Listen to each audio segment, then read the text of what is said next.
अंधविश्वास जब जुनून बनकर किसी पर हावी होता है तो वो अच्छे बुरे का फर्क भूल जाता है और ऐसी सनक सवार होती है कि कई बार अंजाम खूनी वारदात के तौर पर सामने आता है।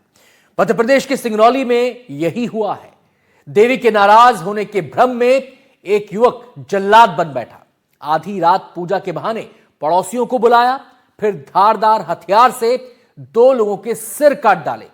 बीच बचाव करने आए 2 अन्य ग्रामीण भी गंभीर रूप से घायल हो गए।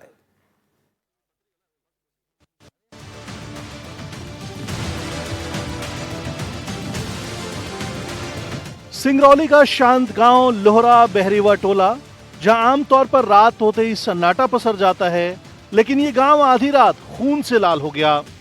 आरोपी का नाम छत्रपति सिंह है। उसकी उम्र सिर्फ 21 साल है, जिसने अपने ही पड़ोसियों को पूजा के नाम पर घर बुलाया। बताया जा रहा है कि आरोपी की पत्नी का हाल ही में मिसकैरेज हुआ था और उसे वहम हो गया कि देवी नाराज हैं और शुरू हुई देवी को मनाने के नाम पर पूजा। लेकिन यही पूजा कुछ ही देर में मौत का तांडव बन गई।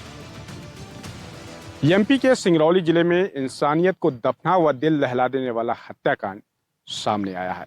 अंधविश्वास के नशे में चूर एक शख्स ऐसा खूनी हैवान बना कि जादू तोड़ने के शक में 2 लोगों को बेरहमी से मौत के घाट उतार दिया।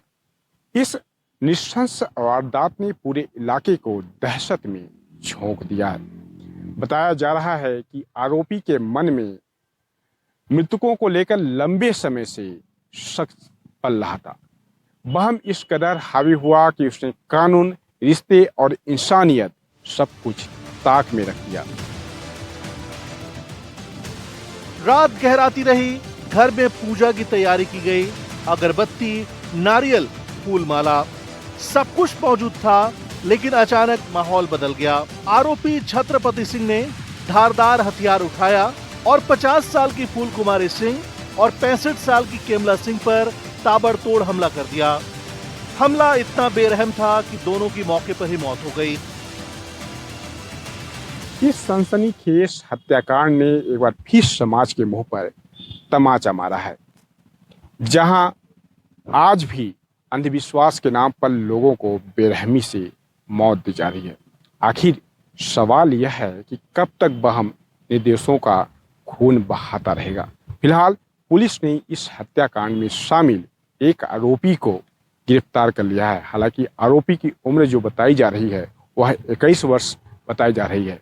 पुलिस यह भी जांच कर रही है कि इस हत्याकांड में क्या कुछ और भी लोग शामिल हैं। चीख पुकार सुनकर जब 2 अन्य ग्रामीण बीच बचाव के लिए पहुंचे तो आरोपी ने उन पर भी हमला कर दिया। दोनों गंभीर रूप से घायल बताए जा रहे हैं। थाना जियावन में सूचना प्राप्त हुई कि ग्राम लोहरा में चौकी कुदवार अंतर्गत एक व्यक्ति के द्वारा एक महिला तथा पुरुष की हत्या कारित कर दी गई है।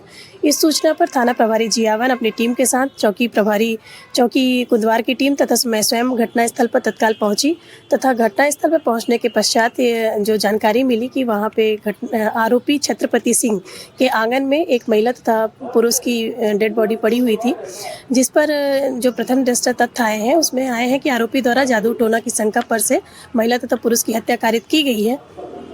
मौके पर पहुंच के 100 पंचनामा कार्रवाई तथा जांच कार्रवाई की गई तथा बॉडी को पीएम हेतु रवाना किया गया है। सुबह जब गांव वालों को इस खौफनाक वारदात की खबर लगी तो पूरे इलाके में हड़कंप मच गया। सैकड़ों की संख्या में लोग घटनास्थल पर जमा हो गए।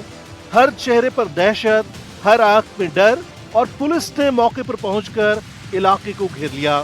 फॉरेंसिक टीम ने साक्ष्य जुटाए और आरोपी को हिरासत में ले लिया गया। पूजा, आस्था और विश्वास जब अंधविश्वास में बदल जाए तो इंसानियत की बलि चढ़ जाती है। सिंगरौली की ये वारदात एक बार फिर सवाल खड़े करती है कि आखिर कब तक अंधविश्वास के नाम पर बहता रहेगा खून। फिलहाल आरोपी पुलिस हिरासत में है और पूछताछ जारी है। गांव में एहतियातन पुलिस बल तैनात कर दिया गया है। 2 निर्दोष लोगों की जान चली गई, 2 जिंदगी और मौत के बीच जूझ रहे हैं और एक पूरा गांव में खौफ है।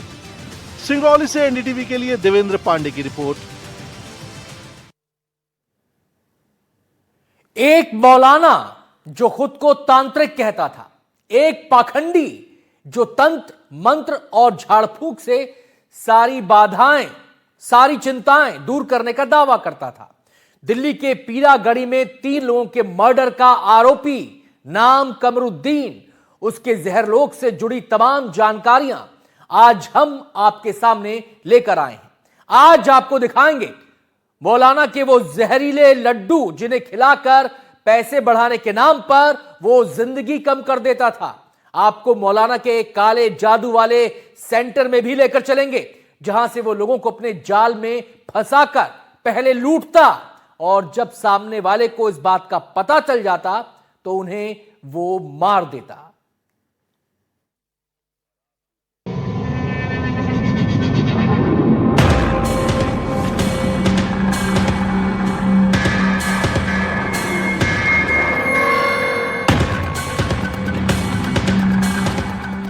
कहते पाप का घड़ा भरने में कोई टिकड़म काम नहीं आता।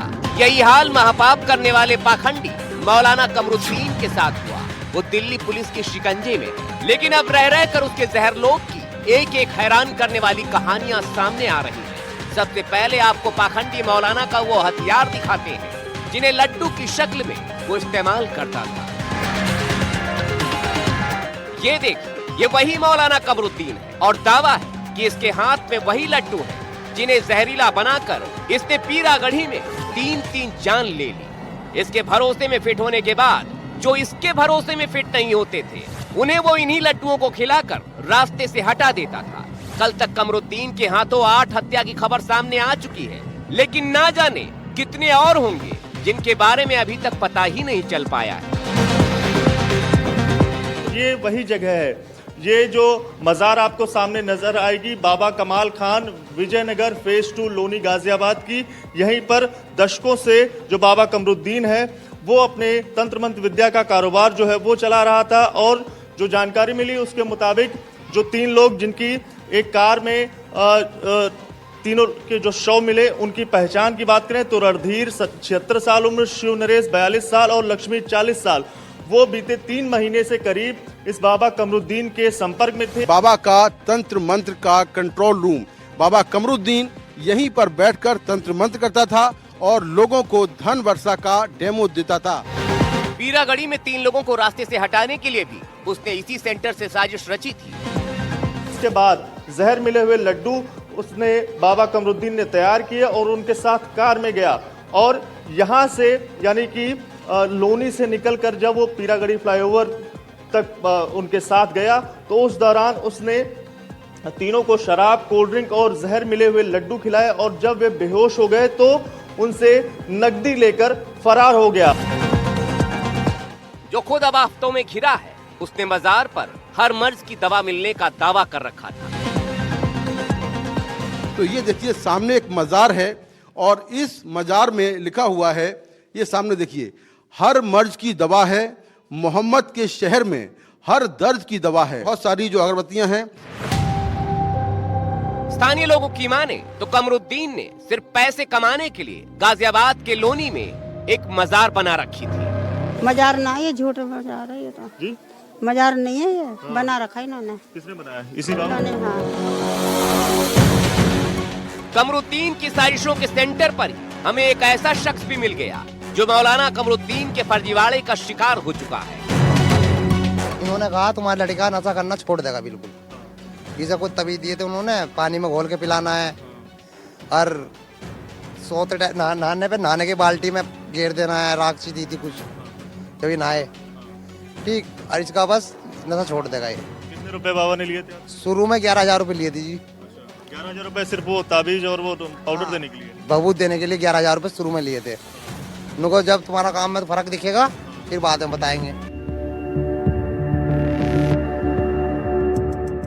कमरुद्दीन अपने शिकार को लेकर कितना शातिर था, इसका अंदाजा इसी बात से लगाया जा सकता है कि रास्ते से हटाने से पहले वो अपना पूरा रास्ता साफ कर लेता था ताकि किसी को भी सुराग न मिल सके। बाबा काफी शातिर था, वो इस जगह को चुनता था, ऐसी जगहों को चुनता था जहां पर जो सीसीटीवी फुटेज हैं वो उसकी इमेज को, उसकी पहचान को उजागर ना कर सकें, तो ऐसी जगहों का वो चुनाव करता था। और ऐसी ही जगहों पर वो कार से अगर उतरता था तो ऐसी जगह पर ही वो चिन्हित करके पहले से उस जगह पर ही वो उतरता था। लेकिन कहते हैं ना, जुर्म कितनी भी परतों में छिपा कर रखा गया हो, एक न एक दिन वो खुद सारी तहों और तहखानों को फाड़कर बाहर आ जाता है। Bureau report, NDTV India.